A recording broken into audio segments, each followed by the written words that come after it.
అందరికీ నమస్తే అండి. జగన్మోహన్ రెడ్డి గారు పొలిటికల్గా నిజానికి చాలా ధైర్యంగా ఉండే నాయకుడు, చాలా గట్స్ ఉన్న నాయకుడు, రిస్కీ నిర్ణయాలు తీసుకొని దానికి కట్టుబడి ఉండే నాయకుడు. అధికారంలో ఉన్నా అధికారం లేకపోయినా అది ప్రజల్లో వ్యతిరేకత తీసుకొస్తున్నా లేదు ఆ వ్యతిరేకత తను నమ్మడు.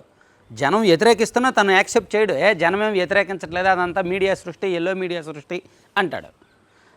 100కి 60% మంది వ్యతిరేకిస్తున్నారు అన్నా నమ్మడు. లేదు అదంతా కూడా ఎల్లో మీడియా సృష్టి, నాకు రిపోర్ట్లు వస్తున్నాయి కదా, నా సర్వే రిపోర్ట్లు వస్తున్నాయి కదా అనుకునే రకం. సో అలా తనను తానే మోసం చేసుకునే రకం. అధికారంలో ఉన్నప్పుడేమో తన పరిపాలనలో అన్ని తప్పుడు నిర్ణయాలే, అన్ని చెప్పుడు మాటలు విని తప్పుడు నిర్ణయాలే, గాలిలో మేడలు కడుతూ ఓవర్ కాన్ఫిడెన్స్కి వెళ్ళిపోయి చాలా దారుణంగా రాజకీయంగా పతనమయ్యాడు ఆయన.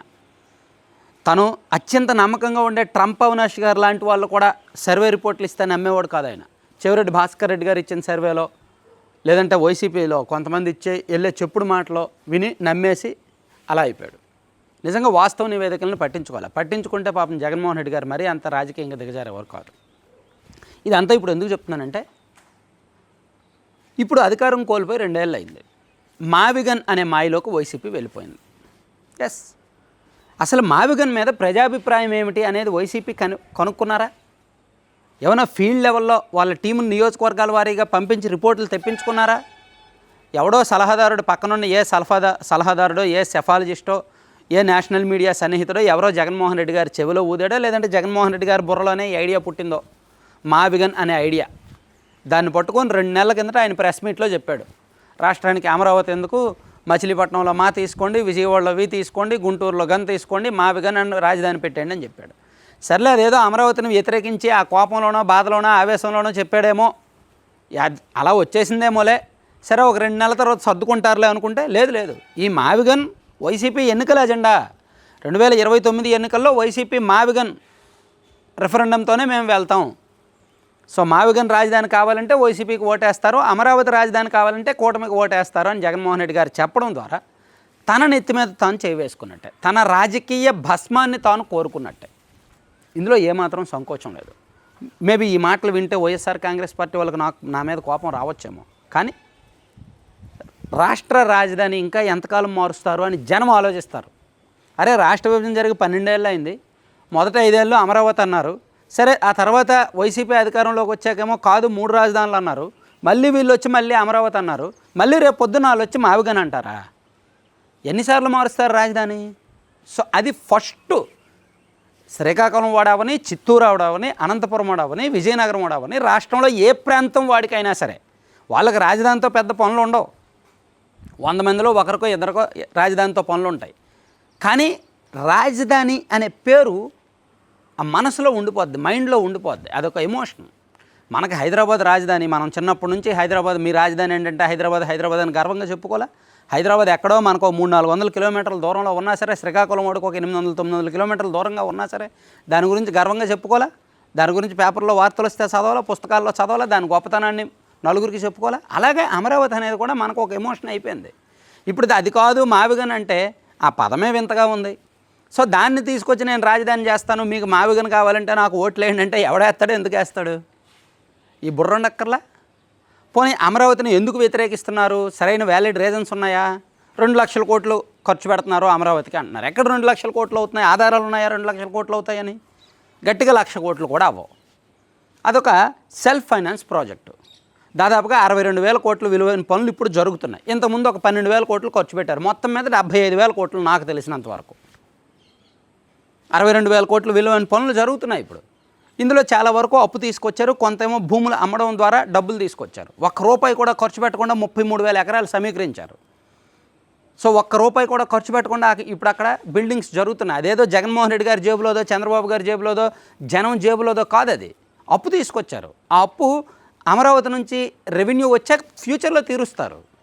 Self finance project, self sustainable project అది. సో ఒక మంచి కాన్సెప్ట్ అది. మనకు నచ్చినట్టు మనం రాజధాని కట్టుకుంటున్నాం. సో ఇది ఆలోచించాల్సిన విషయం. సో ఈ అమరావతి అనేది ఇప్పుడు రాష్ట్రంలో అందరికీ ఎమోషనల్గా టచ్ అయింది. వైసీపీ అధికారంలో ఉన్నప్పుడు 3 రాజధానులు అంటేనే యాక్సెప్ట్ చేయాల. అసలు విశాఖపట్నం రాజధాని అంటే విశాఖపట్నం వల్లే యాక్సెప్ట్ చేయాల. ఉమ్మడి విశాఖ జిల్లా మొత్తం మీద ఒక 2 ఏజెన్సీ ఏరియాలో 2 సీట్లు వైసీపీకి ఇచ్చి మిగిలినవన్నీ కూటమి వాళ్ళకి ఇచ్చారు. కారణం ఏంటి? విశాఖ రాజధాని అని జగన్మోహన్ రెడ్డి గారు అన్నప్పుడు 2023లో కూడా జగన్మోహన్ రెడ్డి గారు వైజాగ్ రాజధాని నేను ఎక్కడి నుంచే పరిపాలిస్తానని చెప్పారు. ఈవెన్ ఎన్నికలకు 2 నెలల ముందు నెల రోజుల ముందు TV9 రజనీకాంత్ ఇంటర్వ్యూలో కూడా నేను వైజాగ్ రాజధానిగా పరిపాలిస్తానని చెప్పినప్పుడు వైజాగ్ వాళ్ళు అరే మా రాజధాని జగన్మోహన్ రెడ్డి గారు మాకు రాజధాని ఇస్తున్నారని వైసీపీకి ఓటు వేసారా? వేయలేదుగా. వైజాగ్లో ఒక్క సీటైనా వచ్చిందా? వైజాగ్ సిటీలో చుట్టుపక్కల ఒక్క సీటైనా వైసీపీకి వచ్చిందా? అంటే జగన్మోహన్ రెడ్డి గారి మాటలను వైజాగ్ వాళ్ళు నమ్మలా. అంటే ఇప్పుడు మావిగన్ వాళ్ళు ఎందుకు నమ్ముతారు?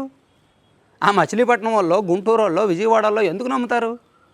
ఆల్రెడీ గుంటూరులో కొంత భాగం, విజయవాడలో కొంత భాగం, అమరావతిలో భాగమైంది.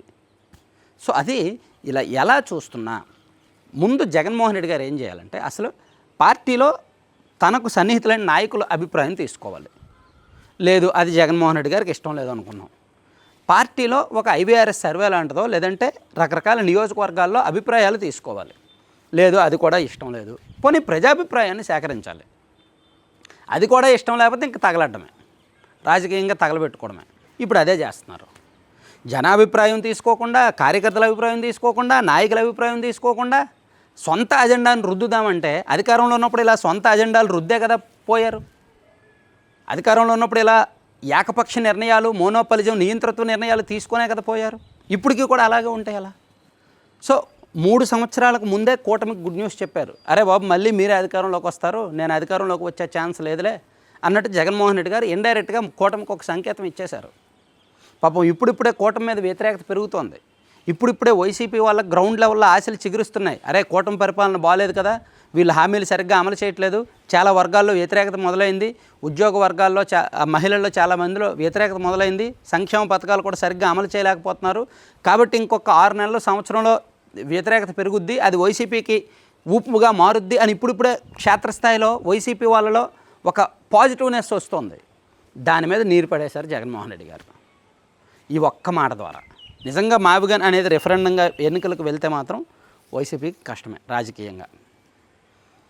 సో మీ అభిప్రాయం ఏంటనేది కూడా మీరు కామెంట్ చేయండి. నిజంగా కంటెంట్ నచ్చితే మాత్రం మీ అభిప్రాయం ఏంటనేది మీరు వ్యాలిడ్ కామెంట్స్ చేయండి. సో మొత్తం చివరి వరకు చూసిన ప్రతి ఒక్కరికి ధన్యవాదాలు. కంటెంట్కి సంబంధం లేకుండా మీరు స్క్రీన్ మీద ఒక యాడ్ చూస్తున్నారు కదా, laddupallem.com అని.